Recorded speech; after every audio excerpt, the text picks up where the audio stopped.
Atenção! Você já se perguntou o que faria se descobrisse a traição mais profunda da sua vida no lugar menos esperado? Inscreva-se no nosso canal para não perder histórias que farão você questionar tudo o que sabe sobre confiança. Nunca esquecerei a expressão no rosto do Mateus quando o garçom se aproximou da mesa dele com o meu bilhete escrito à mão. Um terror puro e absoluto o invadiu, como uma tempestade da meia-noite atingindo um litoral tranquilo. Seus olhos cor de mel, esses mesmos olhos que haviam sussurrado doces mentiras para mim naquela mesma manhã, se arregalaram do tamanho de pratos de jantar. O seu sorriso confiante, aquele que ele estava exibindo para a morena deslumbrante à sua frente, desmoronou em algo que parecia um cervo paralisado pelos faróis de um carro. Se houvesse um prêmio Melhores do Ano para a melhor atuação de um marido infiel pego no flagra, Mateus Ferraz teria levado todas as categorias naquela noite no Jardim Secreto, o restaurante mais exclusivo do centro da cidade. De onde você está nos acompanhando hoje? Deixe um comentário e diga se esta história ressoa com você. Mas deixe-me dizer uma coisa: a verdadeira atuação, o ato verdadeiramente digno de um Oscar, não foi a patética demonstração de pânico do Mateus. Foi a minha, sentada ali, nas sombras daquele restaurante à meia luz, vendo meu marido de 12 anos jantar e cortejar outra mulher com dinheiro da nossa conta conjunta. Eu tinha me transformado de esposa devastada em mestre orquestradora da justiça no intervalo de exatamente 47 minutos. Esse foi o tempo que levei para passar de ser a mulher que o havia beijado na despedida às 7 da manhã, desejando-lhe sorte em seu jantar de negócios de emergência, para a mulher que estava prestes a servir-lhe a refeição mais cara da sua vida. Uma porção de verdade com um acompanhamento de consequências que ele nunca esqueceria. A conta?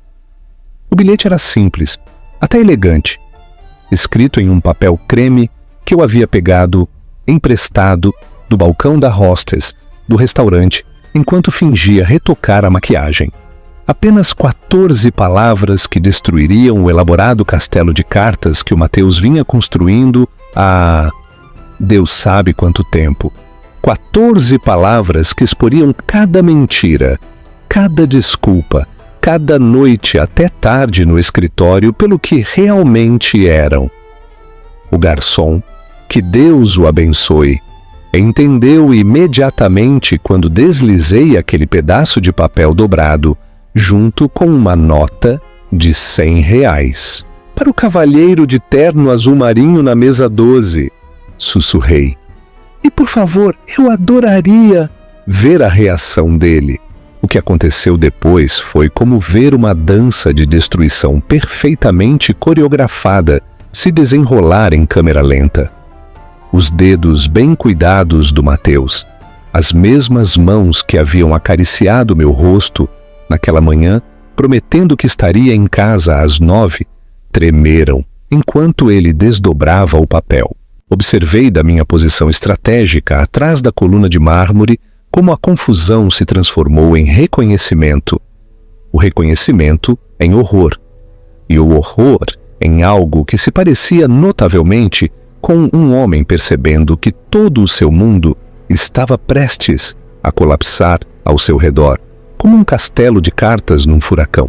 A acompanhante dele, que visão ela era com seu vestido vermelho escarlate, que provavelmente custava mais do que o aluguel mensal da maioria das pessoas. Ela se inclinou para a frente com a preocupação estampada em suas feições, perfeitamente esculpidas. Era exatamente o tipo de mulher que o Mateus sempre dizia achar exigente demais quando observávamos as pessoas juntos em tempos mais felizes. Cabelo loiro caindo em ondas estilo Hollywood, lábios pintados da cor de sangue fresco, diamantes brilhando em sua garganta, capturando a luz das velas como estrelas cadentes. Tudo o que eu não era, tudo o que aparentemente ele tinha decidido que queria, em vez da mulher que o havia apoiado durante a faculdade de Direito, que havia apoiado seu sonho de abrir seu próprio escritório e que havia acreditado em cada uma das mentiras que saíram de sua língua afiada. O copo de água escorregou das mãos do Mateus, como se seu sistema nervoso tivesse simplesmente esquecido como funcionar. O cristal se estilhaçou contra o chão de mármore, com um som que pareceu ecoar na minha alma. Cada fragmento refletia os pedaços quebrados do que eu uma vez acreditei ser um casamento inquebrável. Outros clientes se viraram para olhar, alguns com leve curiosidade, outros com aquele tipo de interesse voyeurista que as pessoas têm quando pressentem que um drama está se desenrolando em tempo real. Mas Mateus não olhava para o vidro quebrado, não olhava para a expressão cada vez mais preocupada de sua companheira de jantar. Nem sequer olhava para o bilhete que havia provocado esse colapso espetacular. Não. Seus olhos escaneavam freneticamente o restaurante como um animal encurralado procurando uma rota de fuga, porque em algum lugar do seu coração infiel ele sabia exatamente quem havia enviado aquela mensagem. Sabia que eu estava ali, observando, esperando, orquestrando este momento com a precisão de uma mestre de xadrez, movendo suas peças para a posição de xeque-mate. Foi então que decidi dar a ele o que procurava. Levantei-me da minha mesa, emergindo de trás da coluna, como um fantasma se materializando das sombras, e nossos olhares se encontraram do outro lado daquele restaurante lotado. Naquele momento elétrico de reconhecimento, vi 12 anos de casamento passarem pela expressão dele. Nosso dia de casamento. Nosso primeiro apartamento. As promessas que fizemos. Os sonhos que compartilhamos. A vida que construímos juntos e que ele, aparentemente, tinha decidido que não era suficiente. Mas também vi algo mais naqueles familiares olhos verdes. A crescente compreensão de que a mulher que ele havia subestimado, a esposa que ele havia dado como garantida, a companheira que ele havia traído tão cruelmente, não ia desaparecer em silêncio. Eu não ia sumir com um lamento e um acordo de divórcio. Não ia facilitar para ele. Levantei minha taça de vinho, um belo tinto que eu havia pedido especificamente para este momento, em um brinde simulado. O gesto foi sutil o suficiente para que outros clientes pudessem tê-lo confundido com um cumprimento amigável. Mas Mateus sabia a verdade. Ele entendeu exatamente o que aquela taça levantada significava. Fim de jogo, querido. Checkmate, sua vez. E então, com a graça que provém da fúria justa e de 12 anos praticando advocacia, indiretamente ao lado dele, virei-me e caminhei em direção à saída. Meus saltos estalavam contra o chão de mármore, como um cronômetro marcando o fim de sua existência confortável. Não corri, não fiz um escândalo, não dei a ele nem à sua amante a satisfação de me ver desmoronar. Porque este não era o fim da minha história, este era apenas o começo do seu acerto de contas. Tomamos muito cuidado e tempo para preparar e narrar isso para você. Então, se você está gostando, uma inscrição rápida nos ajuda muito e significa o mundo para nós. Vamos voltar a isso. Permitam-me apresentar-me devidamente. Sou Sofia Alencar. E até exatamente 4 horas antes daquele momento, no Jardim Secreto, eu era apenas uma esposa devota que acreditava que seu casamento de 12 anos estava construído sobre uma base de respeito mútuo, sonhos compartilhados e confiança inabalável. Eu era a mulher que ainda sentia borboletas no estômago quando o de Mateus cruzava a porta da frente da nossa casa, depois de um longo dia em seu escritório de advocacia. A mesma mulher que havia passado a última década e meia acreditando que éramos parceiros em todos os sentidos da palavra, nos negócios, na vida, no amor.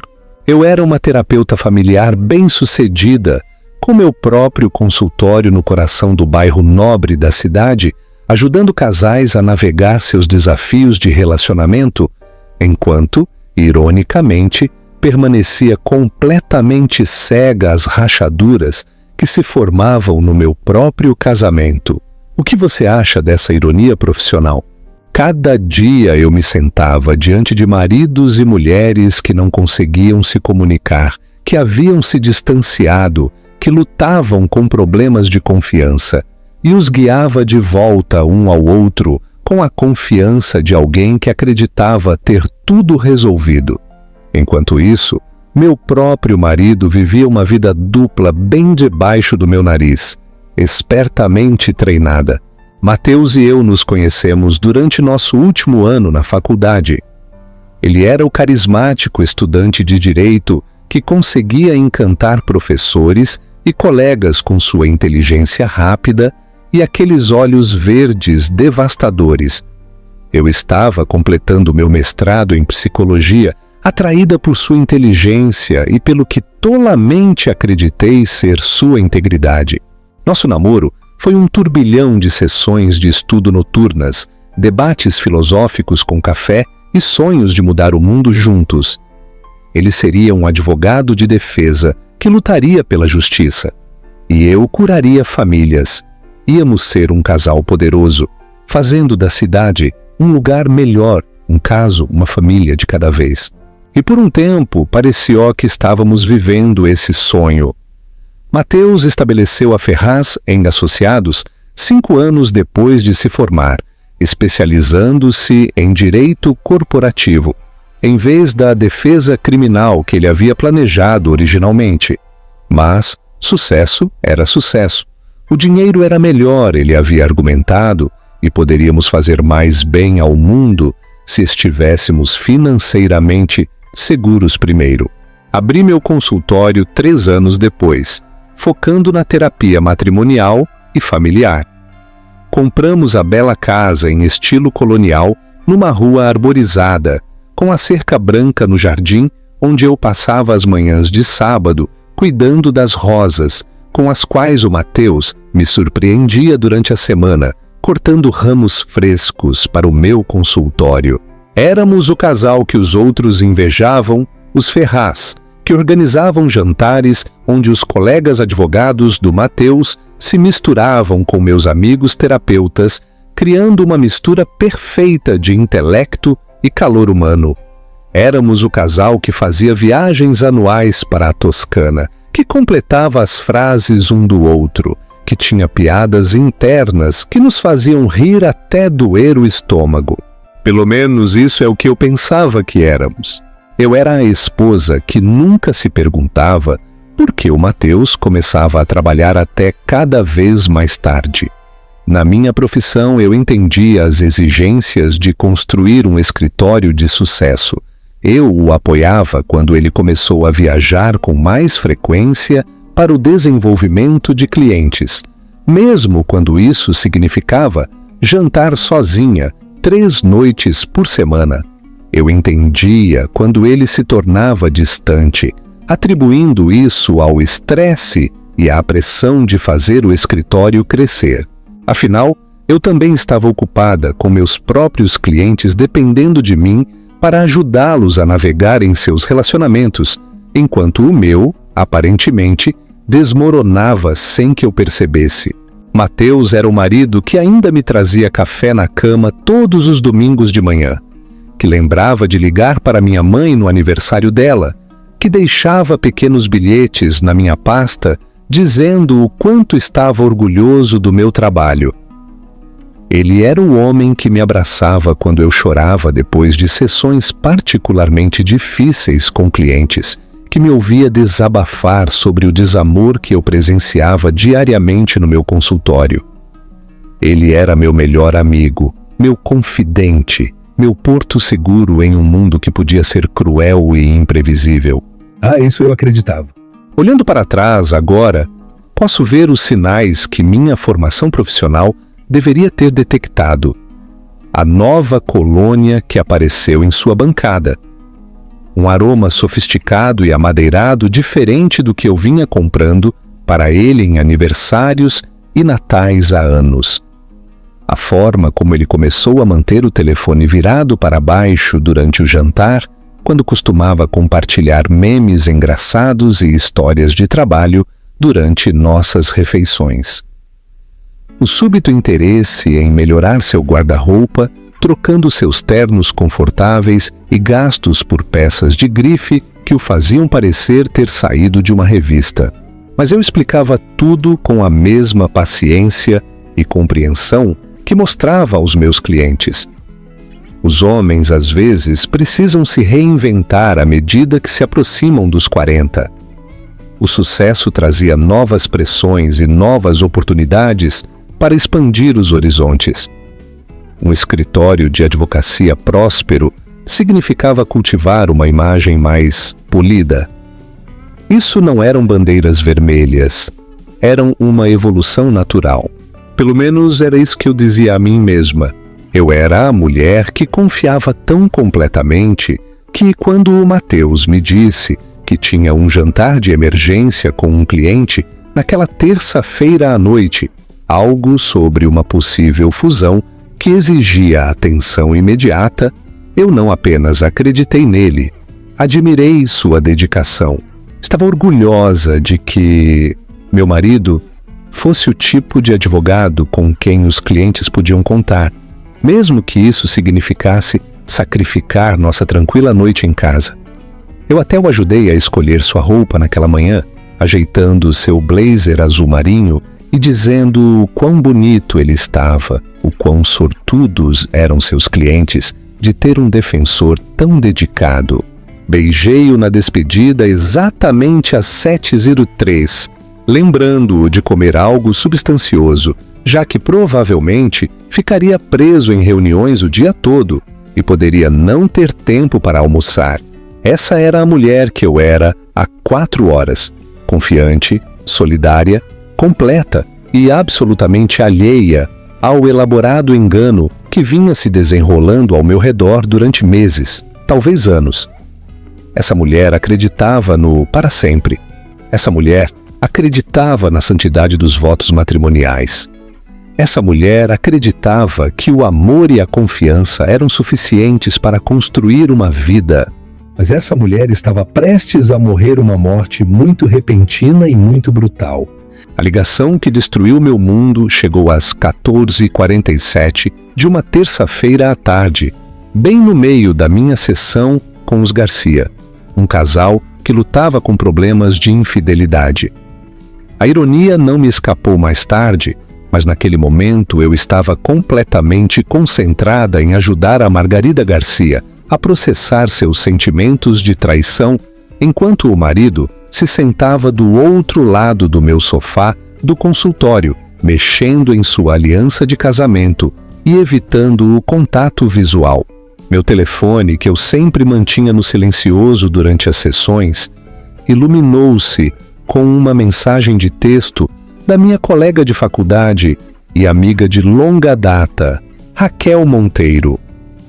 Raquel morava agora em outra cidade trabalhando como executiva de marketing para uma empresa de tecnologia, mas estava na cidade para uma conferência e havia planejado surpreender a mim e ao Mateus com um jantar mais tarde naquela semana. O que ela viu, em vez disso, mudaria tudo. A sessão com os Garcia terminou às 15h15 e assim que saíram do meu escritório, verifiquei meu telefone. A mensagem da Raquel era breve, mas devastadora. Sofia, estou no O Jardim Secreto para um almoço de negócios. Acabo de ver o Mateus aqui com uma mulher. Não estão falando de negócios. Sinto muito. Não sabia se devia te contar, mas não podia não te contar. Me liga. Minhas mãos começaram a tremer antes que meu cérebro pudesse processar completamente o que estava lendo. Supostamente, o Mateus estaria em seu escritório, preparando-se para o jantar de emergência com o cliente desta noite. O jardim secreto ficava do outro lado da cidade em relação ao escritório dele, no bairro artístico, onde os restaurantes caros atendiam a pessoas que celebravam ocasiões especiais ou realizavam negócios muito pessoais. Não era o tipo de lugar aonde você levava clientes, a menos que tentasse impressioná-los de maneiras que não tivessem nada a ver com a experiência jurídica. Olhei para aquelas palavras na minha tela até que ficaram embaçadas, com uma mulher não falando de negócios. A parte clínica do meu cérebro, a parte treinada para ajudar as pessoas a processar traumas e traições, tentou oferecer explicações racionais. Talvez fosse uma colega, talvez fosse uma cliente que preferia se reunir em lugares neutros de luxo. Talvez a Raquel tivesse se enganado sobre a natureza da interação. Mas meu coração sabia a verdade. Meu coração já estava catalogando todas aquelas pequenas mudanças que eu havia notado e descartado. A nova colônia, o guarda-roupa atualizado, a forma como ele começou a ir à academia religiosamente depois de anos afirmando estar muito ocupado. O súbito interesse em experimentar novos restaurantes pela cidade, como se estivesse procurando locais para algo. A forma como ele vinha atendendo ligações no carro ultimamente, afirmando que o sinal era melhor lá fora. Liguei para Raquel imediatamente. Minha voz soava estranha e distante até para os meus próprios ouvidos. Você tem certeza absoluta de que era o Mateus? Querida, conheço seu marido há 15 anos. Definitivamente era ele. A voz da Raquel era suave, mas firme. E Sofia, a maneira como eles estavam sentados, a maneira como ele a olhava. Isso não era uma reunião de negócios. Ele estava segurando a mão dela por cima da mesa. Estavam dividindo a sobremesa. Ela usava um colar de esmeraldas maravilhoso que captava a luz cada vez que se movia. E ele não parava de se inclinar para tocá-lo, para tocá-la. Um colar de esmeraldas, minha pedra de nascimento. Mateus sabia que esmeraldas eram minha gema favorita, porque meu aniversário era em maio e ele tinha me dado brincos de esmeralda no nosso 5º aniversário. A ideia de que agora estivesse admirando esmeraldas no pescoço de outra mulher pareceu um golpe físico no peito. Que aparência ela tinha? Perguntei, embora não tivesse certeza se queria saber. Alta, loira, provavelmente na casa dos 30. Deslumbrante de uma maneira intimidadora, tudo de grife. O vestido dela parecia custar mais que meu aluguel mensal. Tinha essa autoconfiança, como se estivesse acostumada a ser a mulher mais bonita em qualquer lugar que entrasse. O oposto de mim em quase todos os sentidos. Eu era morena, de estatura média e, embora me cuidasse, nunca havia sido do tipo de mulher que fazia cabeças girarem ao entrar em uma sala. Era acessível, calorosa, o tipo de mulher em quem as pessoas se sentiam confortáveis confiando. Aparentemente, o Mateus tinha decidido que queria algo diferente. Alguém que parecesse ter saído de uma revista, em vez de estar sentada diante de casais, chorando num consultório de terapia. Quanto tempo estão aí? Consegui perguntar. Cheguei a uns 30 minutos e já estavam bem avançados na refeição. Pelo que parece, estão aí há um tempo. Sofia, odeio ser eu a te dizer isso, mas parecem confortáveis juntos. Como se não fosse a primeira vez. As palavras me atingiram como uma marreta no peito. Isso não era um momento de fraqueza, um deslize único que poderia ser explicado ou perdoado.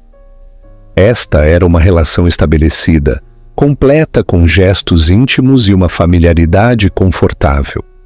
Isso era o Mateus vivendo uma vida completamente separada, da qual eu não sabia nada. Afundei na cadeira do meu escritório, olhando pela janela para o estacionamento onde não estava o carro do Mateus, porque supostamente ele estava no escritório do outro lado da cidade, preparando-se para seu jantar de negócios desta noite.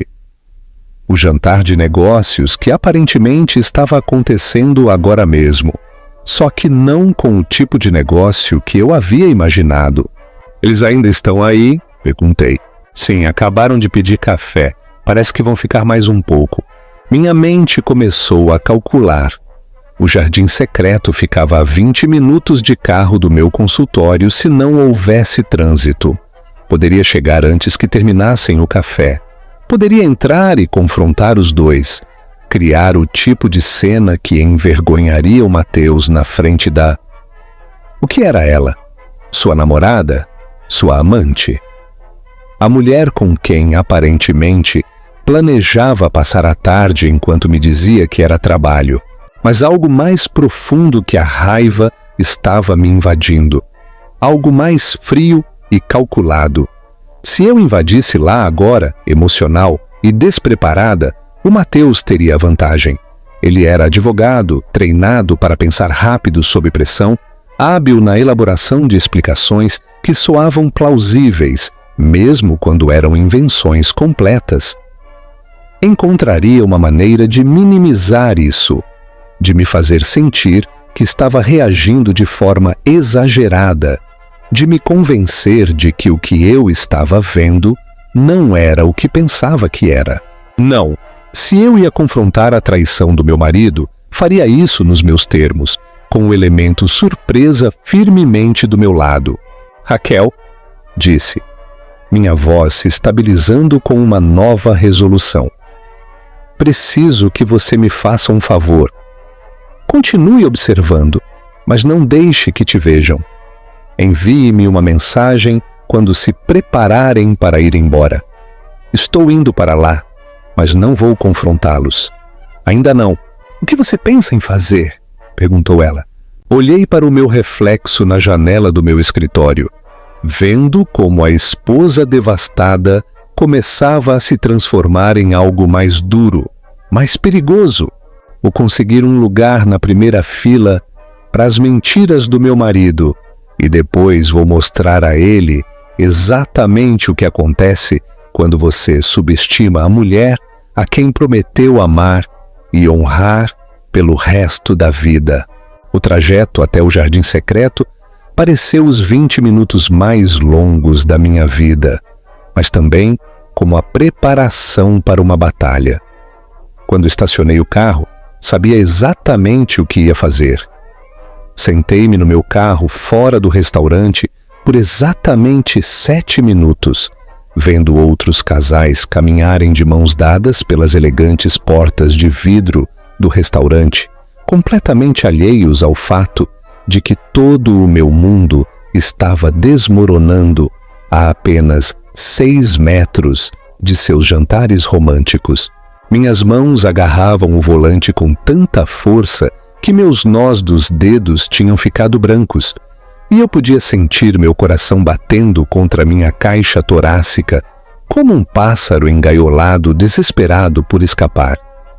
Mas eu precisava de provas, provas reais, inegáveis, concretas, que tornassem impossível para o Mateus se safar com sua língua de prata e sua formação jurídica. O testemunho da Raquel era devastador, mas o Mateus era hábil em criar uma dúvida razoável, em fazer com que as pessoas questionassem o que acreditavam ter visto. Eu o tinha visto fazer sua mágica em nossos círculos sociais antes, suavizando situações desconfortáveis com charme e explicações cuidadosamente elaboradas que faziam com que todos se sentissem tolos por terem duvidado dele algum dia. Tirei meu telefone e liguei para o restaurante diretamente, usando minha voz mais profissional, o mesmo tom que usava ao realizar triagens para novos clientes de terapia. Boa tarde. É do consultório da doutora Alencar, ligando para confirmar um agendamento. Acredito que o Sr. Matheus Ferraz tem uma reserva aí hoje. A hostess foi imediatamente prestativa. Assim, o Sr. Ferraz é um dos nossos clientes habituais. Está aqui agora mesmo, na verdade, na mesa habitual dele para 2. Quer que eu lhe dê um recado? Sua mesa habitual. Cliente habitual. As palavras me atingiram como golpes físicos. Isso não era uma indiscrição única ou um momento de fraqueza. Isso era um padrão, uma rotina, toda uma vida separada que o Matheus vinha vivendo enquanto eu permanecia completamente alheia em casa, planejando nosso futuro e acreditando em nosso para sempre. Não é necessário nenhum recado, consegui dizer. Só queria confirmar que ele estava aí. Obrigada. Desliguei e liguei imediatamente para o escritório de advocacia do Matheus, pedindo para falar com ele diretamente. Sua secretária, Júlia, atendeu no segundo toque com sua habitual e alegre eficiência. Ferraz e Associados, aqui é a Júlia. Olá, Júlia. Sou a Sofia. O Matheus está disponível? Queria falar com ele antes do seu grande jantar de cliente desta noite. Houve uma pausa que durou apenas uma fração de tempo a mais. Senhora Ferraz, sinto muito, mas o senhor Ferraz saiu do escritório por volta do meio-dia hoje. Disse que tinha uma reunião externa importante que duraria até a noite. Mencionou que talvez não voltasse ao escritório até amanhã de manhã. Uma reunião externa.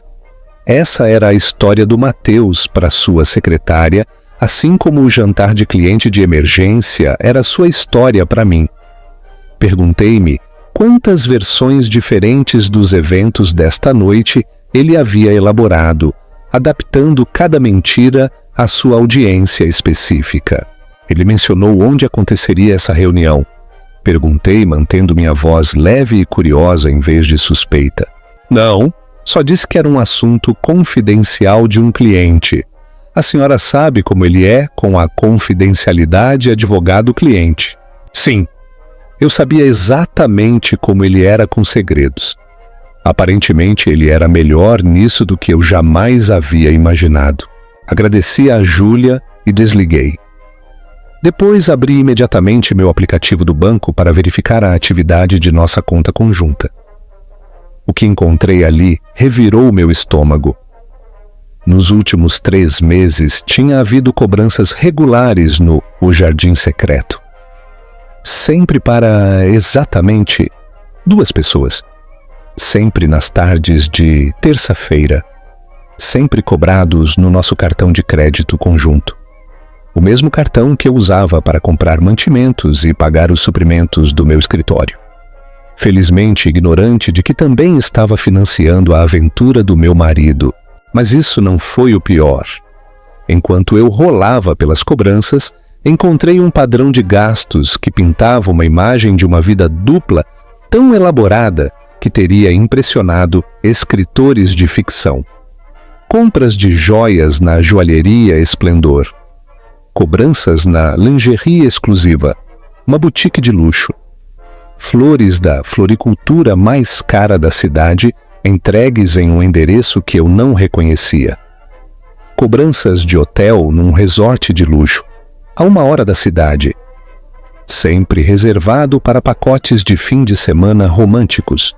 Minhas mãos tremiam tanto que mal podia segurar meu telefone. Cada compra era uma traição. Cada cobrança, uma mentira. Cada transação, uma prova de que, enquanto eu estava construindo o que acreditava ser nossa vida juntos, o Matheus estava construindo uma existência completamente separada com outra pessoa. Fiz capturas de tela de cada cobrança suspeita, construindo metodicamente um arquivo digital de provas que nenhuma das habilidades jurídicas do Matheus poderia explicar. O colar de esmeraldas que a Raquel tinha mencionado? Aí estava uma cobrança de R$ 22.000 na joalheria Esplendor, há 2 semanas. Na mesma semana em que o Mateus me disse que estava ocupado demais com o trabalho para celebrar nosso aniversário de casamento corretamente, prometendo que faríamos algo especial quando as coisas se acalmassem no escritório. As compras de lingerie me davam náuseas físicas. Mateus não me comprava nada íntimo há anos, alegando que não era bom em escolher esse tipo de coisa. Aparentemente, ele tinha desenvolvido um grande talento para comprar para outra pessoa. Liguei para a joalheria Esplendor em seguida, novamente usando minha voz profissional. Olá, sou a doutora Alencar, ligando por causa de uma compra recente que meu marido fez. Mateus Ferraz. Acredito que ele comprou um colar de esmeraldas há umas 2 semanas. A vendedora mostrou-se imediatamente entusiasmada. Sim, o Sr. Ferraz é tão romântico. Ele veio várias vezes nos últimos meses, sempre procurando algo especial para a namorada dele. O colar de esmeraldas era uma peça particularmente linda. Ele disse que o verde era a cor favorita dela porque combinava com os olhos dela. Sua cor favorita, os olhos dela, não os meus. Mateus sabia perfeitamente que meus olhos eram castanhos e que as esmeraldas eram especiais para mim pelo meu aniversário, não pela cor dos meus olhos. Ele havia criado uma narrativa romântica completamente nova com essa mulher, completa com detalhes íntimos e preferências pessoais que não tinham nada a ver com sua esposa. Ele mencionou que estavam celebrando um marco especial. Continuou a vendedora alegremente. 6 meses juntos, acho que ele disse. Foi muito específico em querer algo que comemorasse a ocasião adequadamente. 6 meses! Mateus vinha mantendo esse relacionamento há meio ano, tempo suficiente para estabelecer aniversários e marcos dignos de celebrar com joias caras, enquanto eu me preocupava com seus níveis de estresse e o aumento de horas de trabalho. Ele estava se apaixonando por outra pessoa. Eu o perdi. Agradeci à joalheira e desliguei. Depois, sentei-me no meu carro olhando a entrada do restaurante, processando a magnitude do que havia descoberto. Isso não era uma aventura passageira. Era uma vida alternativa completa. Mateus não apenas traiu nosso casamento. Ele construiu sistematicamente um elaborado engano que envolvia nossas finanças, nosso tempo e, aparentemente, nosso futuro. Meu telefone vibrou com outra mensagem de texto da Raquel. Estão pedindo a conta. Parece que se preparam para ir embora logo. Você já está aqui? Olhei para a fachada elegante do O Jardim Secreto, sua iluminação quente derramando-se sobre a calçada, onde outros casais chegavam para seus próprios jantares, suas próprias celebrações, seus próprios relacionamentos, presumivelmente honestos. Em alguns minutos, o Mateus sairia daquele restaurante com sua amante, provavelmente planejando voltar para o quarto de hotel que ele havia reservado para a noite juntos, completamente alheio ao fato de que sua esposa estava sentada a 15 metros de distância, com provas suficientes para destruir a ficção cuidadosa que ele vinha vivendo. Mas não ia confrontá-los no estacionamento como uma esposa desesperada e histérica. Eu tinha uma ideia melhor, uma ideia muito melhor. Enviei uma mensagem para a Raquel. Estou aqui. Quando eles saírem, siga-os discretamente e me diga para onde vão. Eu vou entrar para ter uma conversinha com o garçom dele. Era hora de voltar à própria noite romântica do Mateus contra ele. Esperei exatamente 12 minutos depois que a Raquel me enviou uma mensagem de texto dizendo que o Mateus e sua amante haviam deixado o restaurante, dando-lhes tempo suficiente para limpar a área imediata antes de eu fazer minha entrada.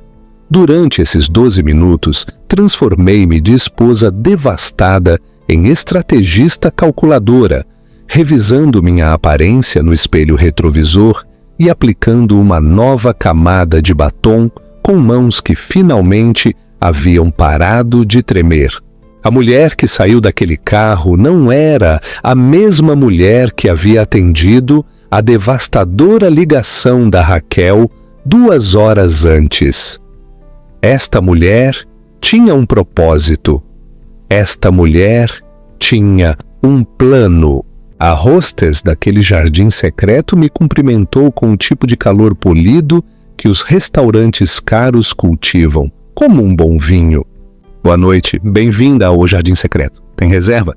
Na verdade, espero que possa me ajudar com algo bastante delicado, disse, deslizando uma nota de R$50 sobre o balcão de mogno da hostess.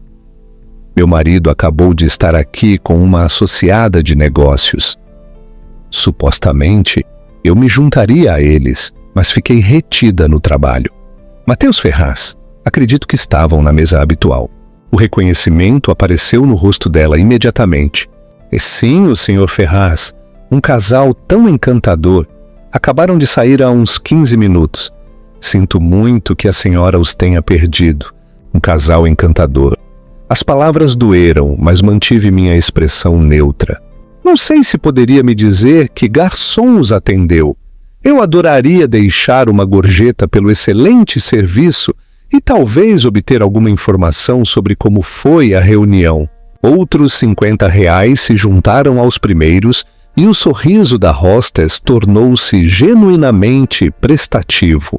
Esse seria o Marcos. Ele tem sido o garçom preferido do Sr. Ferraz há meses. Acabou de terminar de limpar a mesa dele, na verdade. Tenho certeza de que adoraria falar com a senhora. Ela me guiou através do salão elegantemente decorado do restaurante, passando por mesas de casais compartilhando jantares íntimos e sócios de negócios fechando tratos com vinhos caros. A ironia não me escapou de que eu estava caminhando por um templo ao romance e à boa mesa, enquanto planejava o que poderia ser o ato de vingança mais calculado da minha vida. Marcos revelou-se um homem distinto, de uns 50 anos com cabelos grisalhos e o tipo de porte profissional que sugeria décadas de experiência lendo as pessoas e as situações. Quando a hostess me apresentou como a senhora Ferraz e se retirou discretamente, a expressão dele tornou-se imediatamente mais cautelosa. Senhora Ferraz, disse com cuidado, eu não sabia que o Sr. Ferraz era casado. A admissão me atingiu como um golpe físico, mas eu tinha me preparado para isso. Claro, o Matheus não havia mencionado ter uma esposa. Isso teria complicado consideravelmente sua narrativa romântica. Posso ver que isso é desconfortável, disse, mantendo minha voz firme e profissional. Não estou aqui para fazer um escândalo nem para colocá-lo numa posição difícil. Estou aqui porque preciso entender exatamente o que meu marido tem feito com suas tardes de terça-feira. Marcos olhou nervosamente ao redor, claramente pesando suas opções. O profissional nele queria manter a confidencialidade do cliente. Mas o ser humano nele, obviamente, estava lutando com as implicações morais do que vinha presenciando. Talvez pudéssemos conversar em particular, sugeri, apontando para um canto tranquilo que acabava de ficar livre. Prometo que não busco causar problemas a você nem ao restaurante. Só preciso da verdade. Sentamo-nos um em frente ao outro no canto à meia-luz e pude ver o Marcos tomando sua decisão. Finalmente, inclinou-se ligeiramente para da frente e falou em voz baixa. Senhora Ferraz, tenho servido seu marido e a senhora Clara Souza há cerca de 6 meses. Vem todas as terças exatamente às 2h30. Sempre pedem a mesma mesa de canto. Sempre pedem a mesma garrafa de vinho para começar. Na minha experiência, esse nível de rotina sugere, uma relação estabelecida. Clara Souza.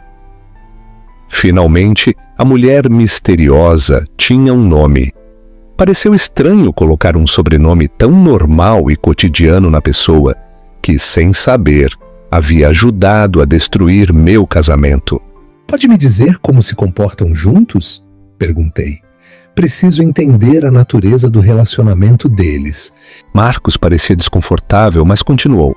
São muito afetuosos, seguram as mãos, conversam intimamente, o tipo de linguagem corporal que se vê nos casais que estão profundamente envolvidos um com o outro. A senhora Souza muitas vezes usa joias que seu marido comenta com admiração.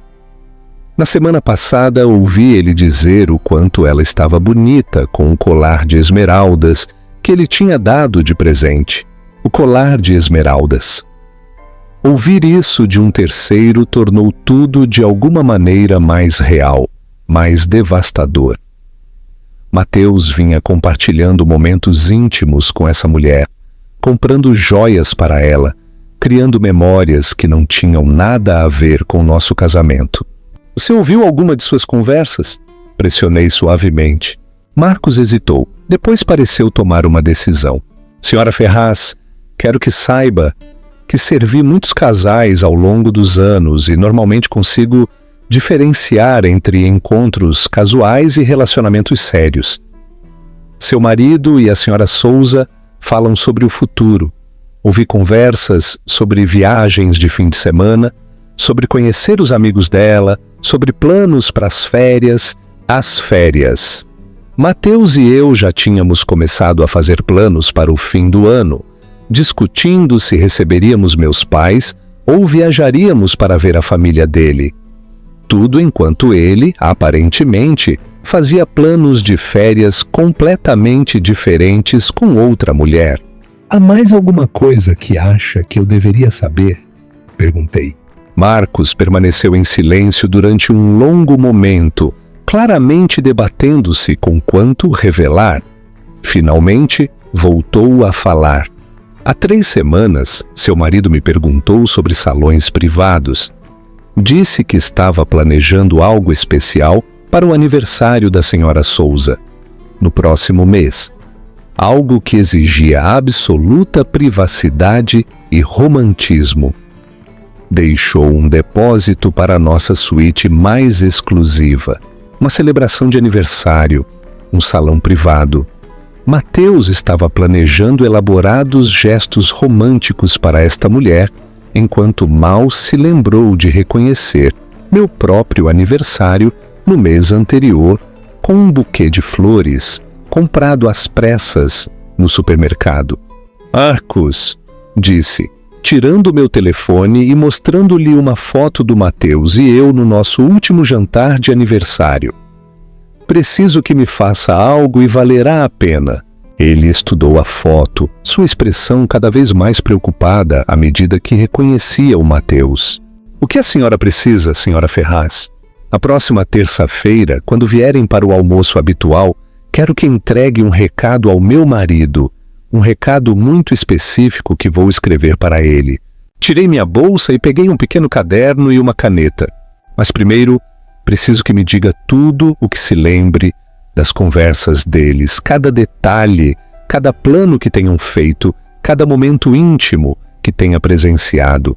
Durante os 20 minutos seguintes, o Marcos me forneceu um catálogo devastador da vida secreta do meu marido.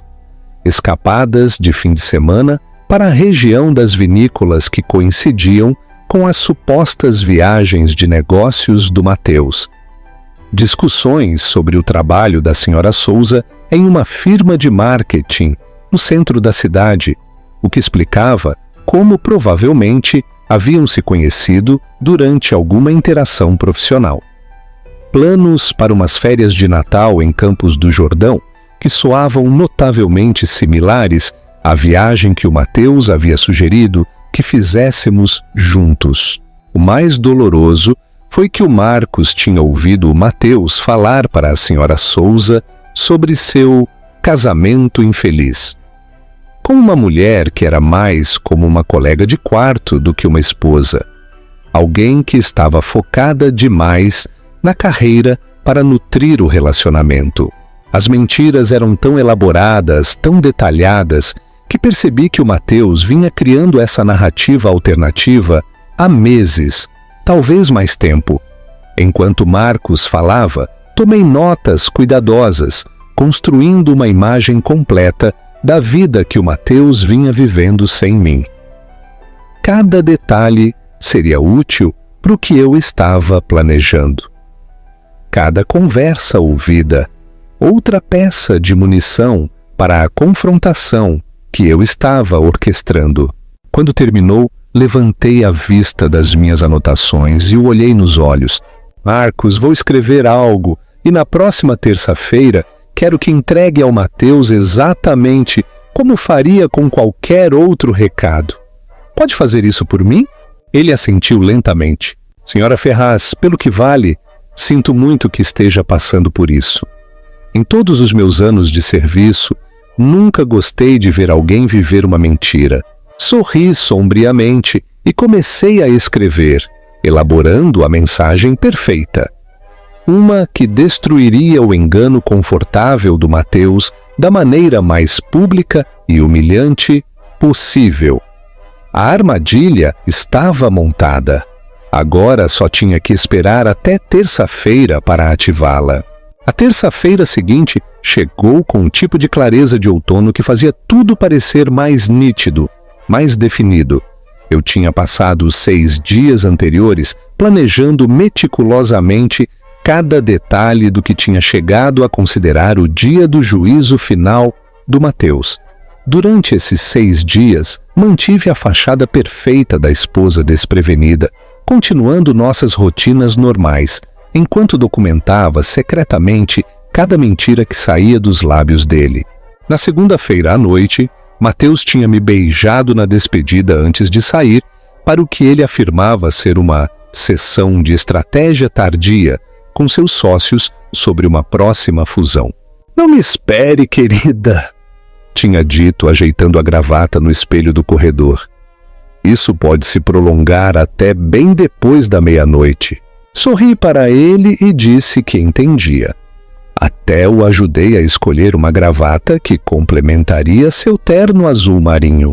O que não lhe disse foi que eu já tinha confirmado que os escritórios da Ferraz em Associados estavam completamente às escuras às 20h e que sua sessão de estratégia era, na verdade, um jantar romântico no La Trattoria, um íntimo restaurante italiano do outro lado da cidade, seguido de uma noite no hotel.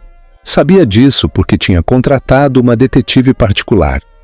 Rebeca Vidal foi muito recomendada por uma das minhas colegas terapeutas que tinha utilizado seus serviços durante seu próprio divórcio, complicado 3 anos antes.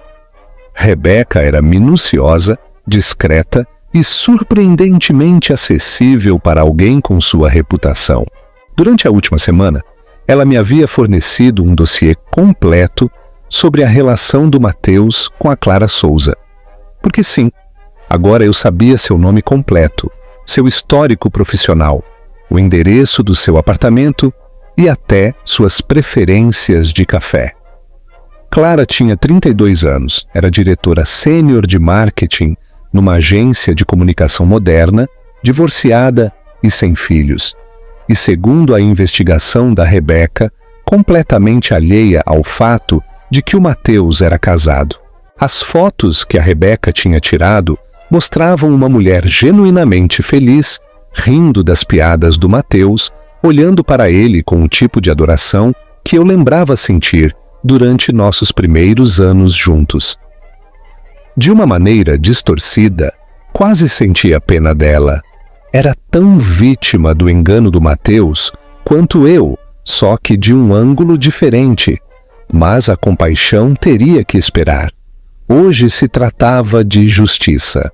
Cheguei ao jardim secreto exatamente às 14h15, 15 minutos antes da hora habitual de chegada do Mateus e da Clara. Havia escolhido meu traje cuidadosamente. Um elegante vestido preto que me fazia parecer profissional e intimidadora. combinado com o colar de pérolas que o Mateus me dera no nosso 10º aniversário. Se ia confrontar a traição do meu marido, ia parecer a mulher bem-sucedida e segura de si em que eu tinha me tornado, apesar das mentiras dele. Marcos me viu imediatamente ao entrar no restaurante. Tínhamos falado 2 vezes mais durante a última semana, uma vez quando fui revisar a disposição dos assentos e outra ontem para confirmar os detalhes finais do nosso plano. Ele se aproximou de mim com um tipo de energia nervosa que sugeria que entendia a gravidade do que estávamos prestes a fazer. Senhora Ferraz, disse em voz baixa, guiando-me até uma mesa que oferecia uma vista perfeita do canto habitual do Mateus, enquanto me mantinha parcialmente oculta atrás de uma coluna decorativa. Tudo está disposto exatamente como a senhora solicitou. A mesa 12 está preparada e tem o seu recado pronto. Meti a mão na bolsa e tirei um envelope que continha uma generosa gorjeta para o Marcos, junto com uma nota escrita à mão, expressando minha gratidão por sua ajuda. Lembre-se, disse a ele, espere que peçam o vinho e se acomodem para conversar. Quero que estejam relaxados e confortáveis antes de entregar o recado. Marcos assentiu e se retirou para atender outras mesas, deixando-me sozinha com meus pensamentos e meu coração acelerado. Apesar de toda a minha preparação, apesar do planejamento cuidadoso e das provas que tinha reunido, ainda sentia o peso do que estava prestes a fazer. Em alguns minutos detonaria uma bomba no meio da vida dupla cuidadosamente construída do Mateus, e não haveria volta. Às 14h31, Mateus cruzou a porta principal do jardim secreto e meu fôlego cortou apesar de tudo o que eu sabia, de tudo o que havia preparado. Ele parecia bonito e seguro de si, com o terno cinza que eu o tinha ajudado a escolher no Natal passado, o cabelo perfeitamente penteado, seu sorriso brilhante de antecipação. Por um momento, ao vê-lo assim, quase pude entender por que a Clara tinha se apaixonado por ele. Mateus sempre tinha sido encantador quando queria ser. Clara apareceu ao lado dele segundos depois, e tive que admitir que as fotografias que a Rebeca tinha tirado não lhe faziam justiça. Era deslumbrante pessoalmente, alta e elegante de uma maneira que falava de personal trainers caros e tratamentos de spa regulares. Seu cabelo loiro caía em ondas perfeitas abaixo dos ombros e usava um vestido bordô que provavelmente custava mais que o salário mensal da maioria das pessoas. O colar de esmeraldas, meu colar de esmeraldas, comprado com meu dinheiro, captou a luz ambiente do restaurante e brilhou como a luz das estrelas, capturada contra sua pele pálida. Mas foi a linguagem corporal deles que realmente escancarou a realidade do relacionamento. A mão do Mateus descansava possessivamente na parte inferior das costas dela, enquanto seguiam a hostess até a mesa. Clara inclinou-se para ele de forma natural, confortável, como fazem os casais quando superaram as etapas iniciais desconfortáveis do romance e entraram em algo mais profundo e íntimo. Quando se sentaram, Mateus imediatamente se aproximou da mesa para tomar a mão dela, levando-a aos lábios num gesto que uma vez tinha sido exclusivamente meu. Observei-os enquanto se instalavam em sua rotina familiar. Mateus ajudando Clara com o casaco, ambos rindo de alguma piada interna, suas cabeças juntas enquanto revisavam a carta de vinhos. Pareciam felizes, pareciam pertencer um ao outro. Pareciam tudo o que pensei que Mateus e eu éramos, mas que aparentemente nunca tínhamos sido. Marcos se aproximou da mesa deles no momento perfeito, exatamente quando tinham terminado de pedir sua garrafa habitual de vinho tinto e estavam relaxando no que claramente esperavam que fosse outro almoço romântico. Pude ver o rosto do Mateus claramente da minha posição vantajosa. Pude observar cada nuance da sua expressão enquanto o Marcos se inclinava e falava em voz baixa ao seu ouvido. Com licença, Sr. Ferraz, mas tenho um recado para o senhor de alguém que queria garantir que o recebesse hoje. Mateus pareceu desconcertado, mas não alarmado, enquanto Marcos colocava o pedaço de papel de cor creme dobrado junto à sua taça de vinho.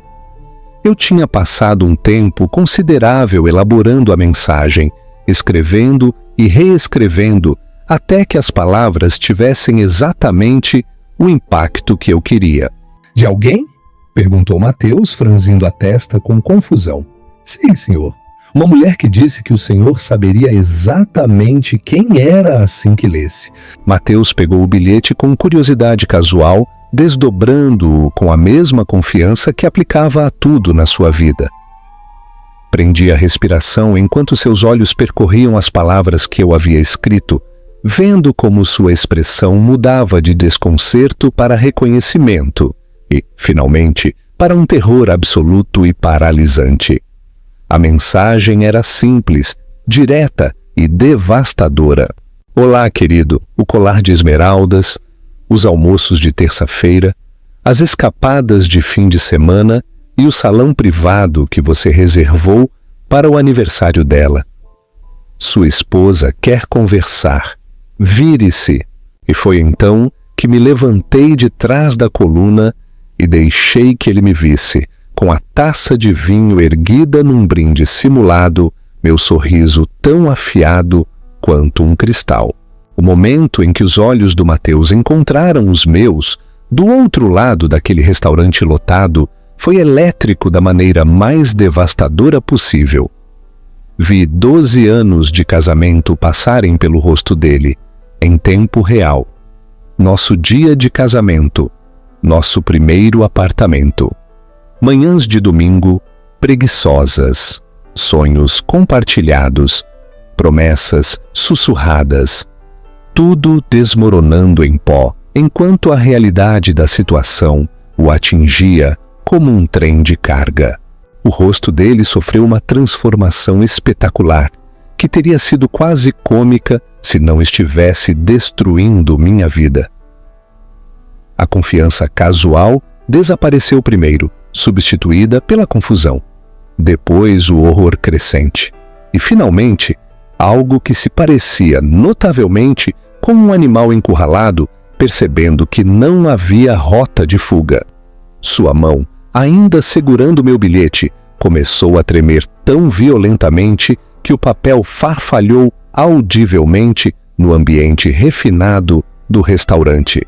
Clara, alheia ao drama que se desenrolava, inclinou-se para a frente com a preocupação gravada em suas belas feições. Mateus, o que houve? Você parece que viu um fantasma? Um fantasma? Que apropriado! Porque a mulher que o Mateus pensou que havia escondido a salvo em sua outra vida, a esposa que ele havia convencido a Clara de que não existia de nenhuma maneira significativa, acabava de se materializar para assombrar seu paraíso cuidadosamente construído. Mateus? Insistiu Clara, sua voz adquirindo um tom de preocupação. Quem enviou esse bilhete? O que diz? Pude ver o cérebro de advogado do Mateus tentando desesperadamente formular alguma explicação, alguma forma de minimizar a catástrofe que estava se desenrolando. Mas por uma vez na vida, as palavras pareceram abandoná-lo completamente. Abriu a boca, fechou-a, voltou a abrir como um peixe fora d'água. Foi então que decidi ajudá-lo. Comecei a caminhar em direção à mesa deles, meus saltos estalando contra o chão de mármore com o ritmo constante de uma marcha de execução. Outros clientes começavam a notar o drama. As conversas tornavam-se mais silenciosas à medida que as cabeças se giravam para seguir meu passo decidido pelo restaurante. Mateus seguiu minha aproximação com o tipo de fascinação horrorizada que as pessoas têm ao ver uma avalanche vindo em sua direção. "Olá, querido", disse quando cheguei à mesa deles, minha voz com calor suficiente para soar carinhosa, mas fria o suficiente para congelar o inferno. "Espero que não se importe que eu interrompa seu almoço romântico." A cabeça da Clara levantou-se bruscamente, seus olhos verdes, os mesmos sobre os quais o Mateus aparentemente havia escrito poesia, segundo os relatórios de vigilância da Rebeca, se arregalaram com confusão. "Desculpe, nós nos conhecemos? Não fomos apresentadas formalmente", respondi, estendendo minha mão com perfeita graça social. "Sou Sofia Alencar, a esposa do Mateus." As palavras atingiram a Clara como um golpe físico. Seu rosto empalideceu sob a maquiagem habilmente aplicada e pude ver sua mente correndo para processar essa informação impossível. "Esposa?" repetiu a palavra apenas um sussurro. Mateus finalmente encontrou sua voz, embora tenha saído como um grasnido sufocado. Sofia, o que você faz aqui? Isso não é o que parece. Eu ri então, um som que era a partes iguais amargo e genuinamente divertido. Sério, Mateus? Não é o que parece? Porque daqui de onde estou, parece exatamente que meu marido está tendo um almoço romântico com a amante, com a gravata que eu ajudei a escolher hoje de manhã. No restaurante onde vocês têm se encontrado todas as terças-feiras há 6 meses. A mão da Clara voou para a garganta, tocando o colar de esmeraldas que tinha se tornado um símbolo da traição do Mateus.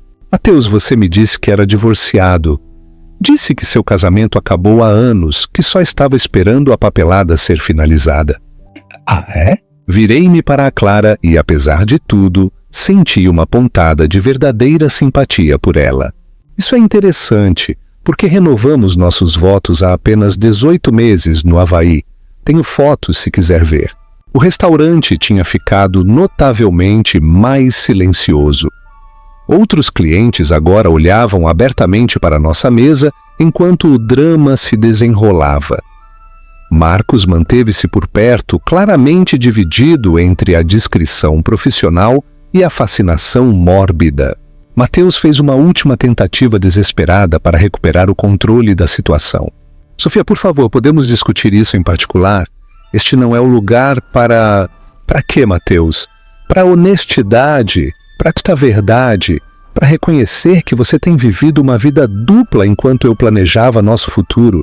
Tirei meu telefone e rolei até as capturas de tela que eu havia feito dos nossos extratos bancários. "Deveríamos discutir isso em particular? A forma como você gastou em particular R$4.000 no colar dela, usando nossa conta conjunta? Ou a forma como reservou escapadas românticas em particular, enquanto me dizia que estava em viagens de negócios?" O rosto da Clara tinha passado de pálido para um tom esverdeado doentio. Mateus, isso é verdade? Você é realmente casado? Você realmente ainda vive com ela? É complicado, disse Mateus, fracamente. "Não, na verdade não é", interrompi. "Na verdade é bastante simples. O Mateus é casado comigo. Vivemos juntos na casa da Rua das Acácias. Dividimos uma cama, uma conta bancária, e até há cerca de uma semana pensei que dividíamos um futuro. A única parte complicada é como ele conseguiu te convencer do contrário." Clara levantou-se abruptamente, sua cadeira raspando contra o chão com um som áspero que ecoou no restaurante, de repente silencioso. "Tenho que ir", disse ela. Sua voz tremia. "Não posso. Isso é loucura. Mateus, você me disse que ela era basicamente uma estranha, que não tinham intimidade há anos, que só estava esperando o momento certo para apresentar os papéis do divórcio." "Fizemos amor no domingo passado de manhã", disse em voz baixa, vendo o Mateus encolher como se eu o tivesse batido. "Logo depois que ele me trouxe café na cama e me disse o quanto me amava." A devastação no rosto da Clara era quase dolorosa de presenciar. agarrou a bolsa com mãos trêmulas, olhando entre o Mateus e eu como se ambos falássemos uma língua estrangeira. 6 meses, sussurrou. 6 meses acreditando que tinha encontrado alguém honesto. Alguém que me amava o suficiente para construir um futuro comigo. E você é apenas um mentiroso. Ambos casados e mentindo para todo mundo. Ela se virou para mim, as lágrimas começando a se formar naqueles olhos verdes que o Mateus aparentemente tinha achado tão cativantes. E você? Há quanto tempo sabe? Há quanto tempo tem nos observado planejando isso? 1 semana, respondi honestamente. Descobri há 1 semana e passei esse tempo documentando cada mentira que seu namorado contou para nós duas. Mateus finalmente pareceu encontrar sua coragem, levantando-se e agarrando o braço da Clara. Clara, por favor, me deixe explicar. Isso não é como eu queria que você descobrisse, mas... Ela se soltou do toque dele como se a tivesse queimado. Não, simplesmente não. Não me toque. Não fale comigo. Nunca mais entre em contato comigo. Olhou ao redor no restaurante, de repente percebendo que todos os olhares estavam postos em nós. Tenho que sair daqui. E com isso ela fugiu, praticamente correndo em direção à saída, deixando o Mateus ali parado, parecendo um homem que acabava de ver todo o seu mundo desabar em tempo real. O que suponho foi exatamente o que aconteceu. Virei-me para o meu marido, o homem a quem havia amado durante 12 anos, o homem em quem havia confiado meu coração, meu futuro e minha segurança financeira. Bem, Mateus, disse, minha voz ecoando claramente através do silêncio atordoado do restaurante. Acho que você ia explicar como isso não é o que parece. Mas Mateus ficou ali, balançando ligeiramente, como se fosse vomitar ou desmaiar. E pela primeira vez desde que começou este pesadelo, senti algo que poderia ter sido satisfação.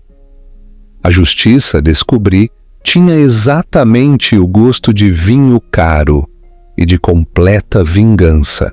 Mateus e eu nos sentamos no silêncio sufocante da nossa sala às 23h47 daquela noite.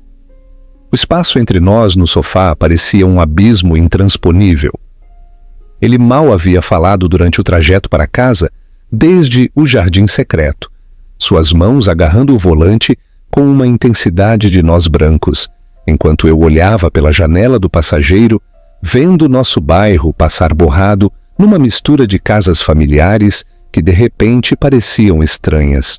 O restaurante tinha se esvaziado ao nosso redor depois da saída dramática da Clara, outros clientes pagando suas contas às pressas e evitando o contato visual enquanto passavam pela nossa mesa.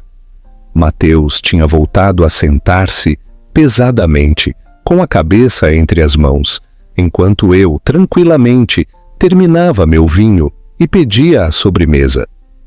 Se ia destruir meu casamento em público, pelo menos ia desfrutar do tiramisu. Agora, à luz do abajur da nossa casa, a casa que tínhamos escolhido juntos, decorado juntos, cheia de 12 anos de memórias compartilhadas, o Mateus parecia um homem que tinha envelhecido 1 década numa única tarde. Seu cabelo, normalmente perfeito, estava revolto de tanto passar os dedos por ele. Seu terno caro amassado, sua postura segura substituída pelos ombros caídos da derrota total. Diga alguma coisa, sussurrou finalmente, quebrando o silêncio que se estendia entre nós como um fio tenso prestes a arrebentar. Olhei para ele, realmente o olhei, estudando o rosto que havia beijado milhares de vezes ao me despedir, as mãos que haviam segurado as minhas durante nossa cerimônia de casamento, a boca que havia prometido me amar e honrar na alegria e na tristeza. O que você quer que eu diga, Mateus? Que entendo, que está tudo bem, que podemos superar isso? Ele levantou a cabeça, a esperança piscando naqueles olhos verdes que uma vez tinham feito meu coração palpitar. Podemos! Superar isso, quero dizer. A pergunta ficou suspensa no ar entre nós, carregada com 12 anos de história e as ruínas fumegantes de tudo o que tínhamos construído juntos. Levantei-me e caminhei até a lareira, passando meus dedos pelas fotografias emolduradas que documentavam nossa vida juntos. Nosso dia de casamento, quando ambos parecíamos tão jovens e seguros do nosso para sempre. Fotos de férias na Itália, Grécia, Campos do Jordão, celebrações de Natal com ambas as famílias, jantares de aniversário, festas. Uma dúzia de anos de momentos que pensei que eram preciosos para ambos. Fale-me dela, disse, sem me virar. Não as mentiras que você me contou, não a versão que deu à sua secretária ou aos seus amigos. Diga-me a verdade sobre a Clara Souza. Mateus permaneceu em silêncio durante tanto tempo que pensei que não responderia. Quando finalmente falou, sua voz era apenas audível. Eu a conheci numa conferência jurídica há 8 meses. Ela estava lá representando a empresa dela num painel sobre estratégias de marketing para serviços profissionais. Era inteligente, segura, diferente de mim, completei mentalmente quando ele se interrompeu. Diferente do que tínhamos nos tornado, corrigiu ele. Diferente do que éramos. Sofia, você tem que entender. Tínhamos estado nos distanciando há anos. Éramos como colegas de quarto compartilhando espaço, passando pelas rotinas do casamento sem nenhuma conexão real. Virei-me então estudando o rosto dele. Você realmente acreditou nisso? Que éramos apenas colegas de quarto, não éramos? Ele se inclinou para a frente, sua voz adotando o tom persuasivo que eu o tinha ouvido usar nos tribunais. Quando foi a última vez que tivemos uma conversa real que não fosse sobre horários, contas ou trabalho? Quando foi a última vez que me olhou como antes? Quando foi a última vez que fizemos amor porque nos desejávamos, não apenas porque era esperado? Suas palavras arderam, porque havia um pingo de verdade enterrado nelas. Tínhamos caído em rotinas, padrões de comportamento que pareciam seguros e confortáveis, mas talvez carecessem da paixão dos nossos primeiros anos. Mas isso era o casamento, não era? A evolução da intensidade ardente para a constância calorosa, da necessidade desesperada para a companhia confortável. Então você decidiu encontrar essa paixão em outro lugar, disse. Em vez de falar comigo, em vez de sugerir terapia, em vez de trabalhar em nós, você escolheu trair tudo o que tínhamos construído juntos. Não era para ter acontecido, disse ele, a voz falhando. Simplesmente evoluiu. Uma conversa levou a outra. Depois, café. Depois, jantar. Quando percebi o que estava acontecendo, já estava envolvido demais. 8 meses, Mateus. 6 meses de almoços regulares, às terças-feiras, quartos de hotel, joias, cartas de amor. Isso não foi um momento de fraqueza ou um erro. Isso foi um relacionamento. Você estava construindo uma vida com ela enquanto mentia para mim todos os dias. Ele se levantou e começou a andar de um lado para o outro. A energia nervosa que lhe servira bem nos tribunais agora o fazia parecer um animal enjaulado. Quer saber a verdade? A verdade completa e honesta? Fui feliz com ela. Pela primeira vez em anos me senti vivo de novo. Me senti desejado, apreciado, interessante. Clara me olhava como se eu fosse o homem mais fascinante do mundo. Não apenas alguém com quem dividir a hipoteca. A honestidade era brutal, mas eu tinha pedido por ela. E isso justificou as mentiras, o engano? Usar nosso dinheiro para financiar sua aventura? Não. Disse rapidamente. Nada justifica isso. Mas, Sofia, ambos sabemos que nosso casamento vem morrendo há anos. Eu só encontrei uma maneira de me sentir vivo de novo. Fazendo-me sentir morta por dentro? Caminhei até a janela, olhando para o jardim onde tínhamos plantado rosas juntos em tempos mais felizes. Sabe o pior de tudo, Mateus? Não é o sexo, embora isso doa. Nem sequer é o dinheiro, embora isso seja uma traição em si mesma. É que você reescreveu toda a nossa história para justificar suas ações. Você disse a ela que eu era fria, obcecada com minha carreira, que nosso casamento tinha acabado em tudo, menos no nome. Você criou uma versão de mim que era a vilã da sua história de amor. Nunca quis te machucar, disse ele, as palavras soando ocas até para seus próprios ouvidos. Mas machucou. Sistematicamente. Deliberadamente. Todos os dias durante 8 meses. Cada mentira que me contou. Cada mentira que contou a ela. Cada real que gastou com outra pessoa. Cada momento que a escolheu em vez de mim. Tudo me machucou. A única diferença é que eu não sabia que estava sangrando. Mateus afundou-se de novo no sofá, com a cabeça entre as mãos. O que você quer que eu faça? Vou terminar tudo com ela. Deixarei meu trabalho, se for necessário, para evitar vê-la. Farei qualquer coisa para salvar nosso casamento. Ou é tarde demais para isso? Disse em voz baixa, surpreendendo-me com o quão calma eu soava. Você já terminou nosso casamento, Mateus? Terminou na primeira vez que a beijou, na primeira vez que disse que a amava, na primeira vez que planejou um futuro que não me incluía. Eu estou apenas reconhecendo o que você tornou realidade há meses. Sofia, por favor, podemos ir para a terapia, podemos fazer uma viagem, reconstruir o que tínhamos. Eu te amo, sempre te amei.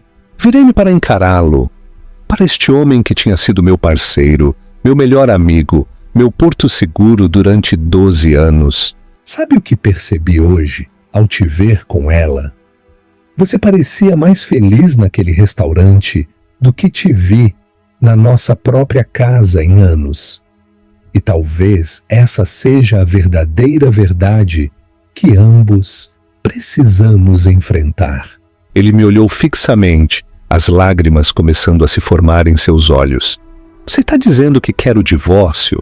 Estou dizendo que nosso casamento morreu em algum momento do caminho, e nenhum dos dois teve a coragem de reconhecer isso até que você encontrou outra pessoa que te fizesse sentir vivo. Talvez a Clara tenha sido apenas o sintoma, não a doença. As palavras ficaram suspensas entre nós como uma sentença de morte, final e irrevogável. Ao longe, pude ouvir o relógio de pêndulo do corredor marcando a meia-noite, marcando o fim do dia mais longo da minha vida e o começo do que viria depois. Vou ficar no quarto de hóspedes esta noite, disse Mateus, finalmente. Amanhã, provavelmente, deveríamos ligar para advogados. Assenti, emocionalmente esgotada demais, para sentir algo além de uma estranha sensação de alívio. Mateus, pelo que vale, espero que encontre o que quer que esteja procurando. Só queria que tivesse sido honesto o suficiente para buscá-lo sem me destruir no processo. Ele fez uma pausa na porta, olhando-me uma última vez. Sinto muito, Sofia, por tudo. Você merecia muito mais. Enquanto seus passos desapareciam pelo corredor, afundei na minha poltrona e finalmente deixei as lágrimas brotarem, não apenas pelo casamento que terminava, mas pela mulher que eu tinha sido quando começou, e pela mulher incerta, mas estranhamente esperançosa, em que estava prestes a me tornar. 18 meses depois, eu estava de pé, na varanda do meu novo apartamento, com vista para o parque fluvial, observando as pessoas correndo de manhã cedo por seus caminhos habituais ao longo do calçadão, enquanto o vapor subia da minha xícara de café em espirais preguiçosas. O espaço era menor que a casa da Rua das Acácias, mas era completamente meu. Cada móvel escolhido por mim, cada fotografia nas paredes, refletindo apenas meu gosto, cada decisão tomada sem consulta nem compromisso. O divórcio tinha sido finalizado há 8 meses, mais rápido do que o habitual, porque o Matheus não tinha contestado nada. A culpa, descobri, era um excelente motivador para acordos razoáveis.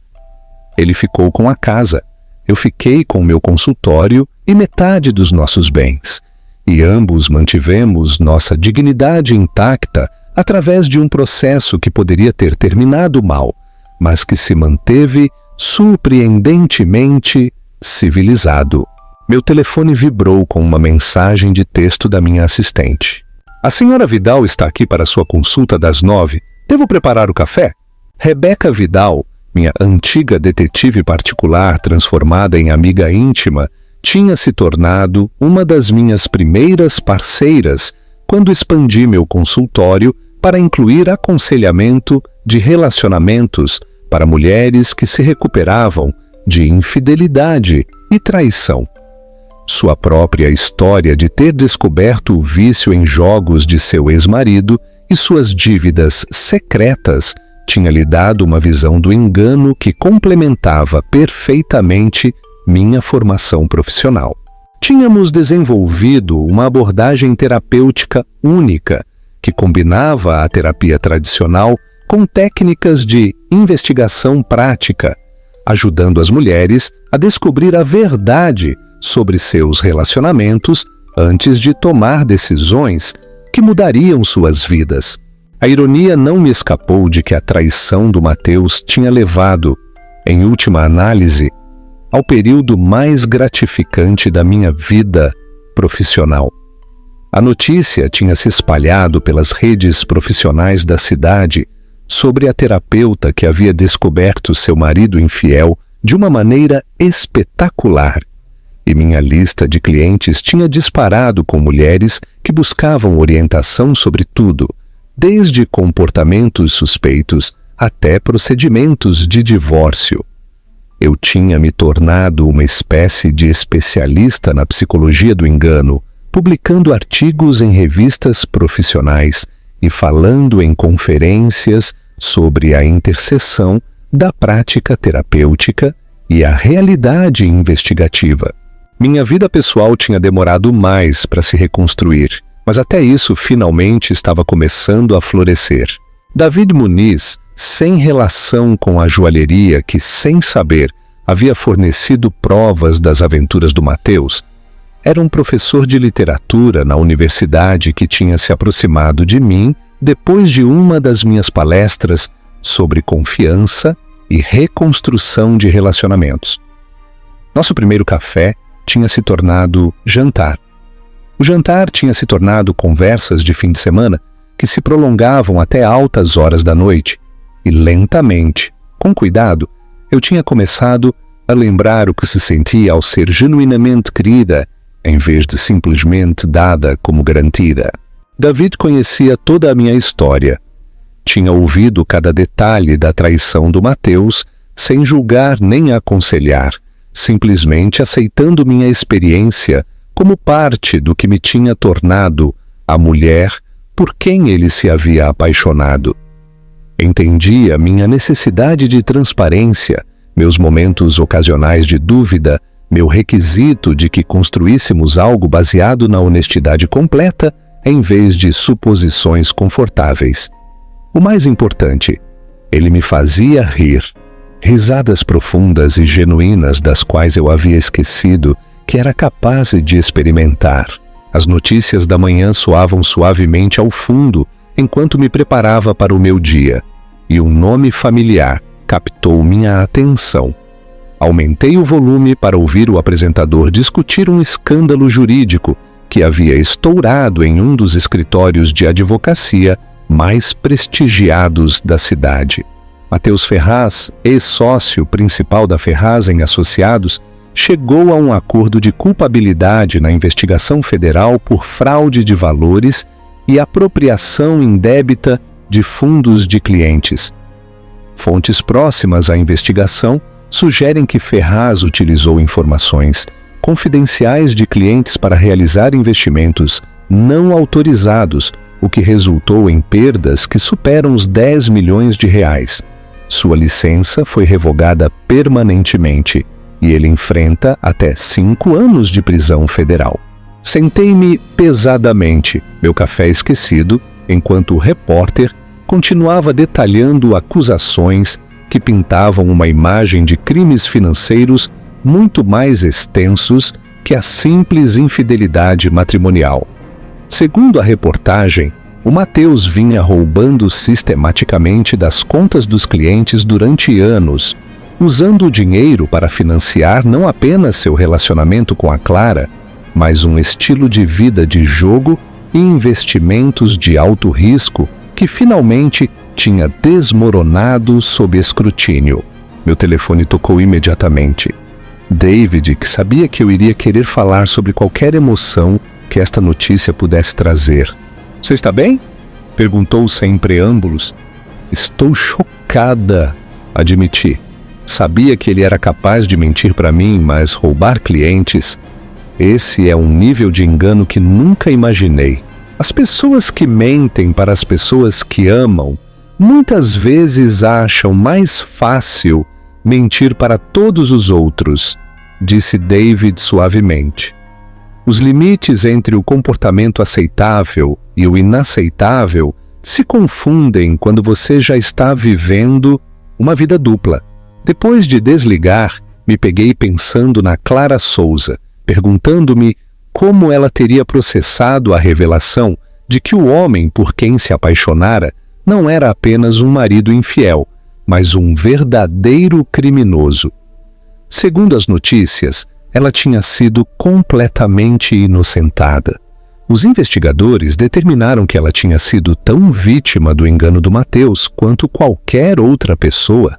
Rebeca chegou à nossa sessão com aspecto cansado, mas decidida, levando a familiar pasta que continha provas de seu último caso, uma mulher cujo marido afirmava estar trabalhando horas extras, enquanto, na realidade, mantinha um apartamento secreto e uma segunda família do outro lado da cidade. "Viu as notícias sobre o Matheus?" perguntou enquanto nos acomodávamos no meu escritório. Que acabo de ver. É surreal ver a foto do seu ex-marido no noticiário da manhã. Como se sente a respeito? Era uma pergunta que eu vinha me fazendo desde que saiu a notícia. Vingada, suponho, e grata. Se ele estava disposto a roubar clientes, o que poderia ter feito finalmente com nossas contas conjuntas se eu não tivesse descoberto a aventura quando descobri? Passamos a sessão discutindo seu caso atual, mas minha mente continuava vagando para a mulher que eu tinha sido há 18 meses. Confiante, ingênua, completamente alheia a que o homem em torno do qual havia construído minha vida era capaz de um engano tão extenso. Essa mulher teria ficado devastada por esta notícia. Teria se culpado por não ter visto os sinais. Teria se perguntado que outras verdades sobre sua vida tinham sido mentiras. Mas a mulher em que me tornei sentia algo diferente. Uma profunda e sentida gratidão pelo bilhete que eu havia enviado através do Marcos naquele dia no Jardim Secreto. Aquele único ato de coragem tinha me salvado de anos de engano adicional. Tinha me libertado para construir uma vida baseada na verdade, em vez de confortáveis ilusões. Naquela noite, enquanto o David e eu preparávamos o jantar na minha pequena, mas alegre cozinha, me peguei pensando na mensagem que havia escrito há tantos meses. 14 palavras que haviam terminado uma vida e começado outra. 14 palavras que me haviam transformado de vítima em sobrevivente, em alguém que agora ajudava outras mulheres a encontrar sua própria coragem para exigir a verdade.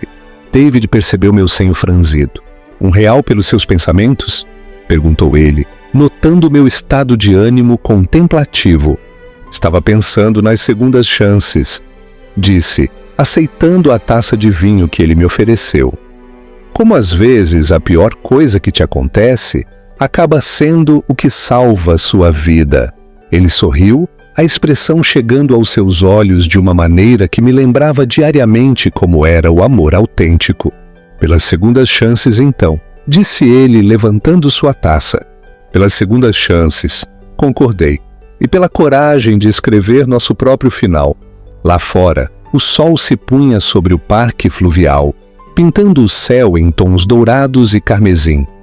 Em algum lugar do outro lado da cidade, o Mateus, provavelmente, se preparava para um futuro muito diferente do que qualquer um de nós havia imaginado.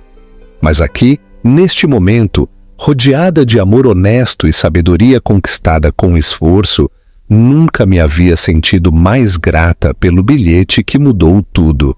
Às vezes, a coisa mais poderosa que você pode fazer é simplesmente dizer a verdade, mesmo quando, especialmente quando, isso destroça as confortáveis mentiras com as quais você tem vivido. E às vezes, se você tiver muita sorte, o que cresce desses pedaços quebrados acaba sendo mais bonito do que você poderia ter imaginado. A seguir, você verá 2 histórias a mais que selecionamos especialmente para você. Se esta tocou seu coração, vai adorar o que vem por aí. Clique para continuar a jornada.